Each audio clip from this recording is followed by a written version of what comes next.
pillows in a garbage bag in your freezer for at least 48 hours. When you take it out, the dust mites have died.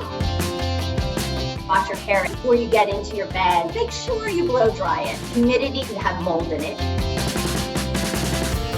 Wash your bedding, your children's stuffed animals, your clothes in the 130 degrees. Get an air purifier that's going to eliminate at least 98% of the particles in the air. Your home is in the 35 to 50% humidity range to eliminate mold,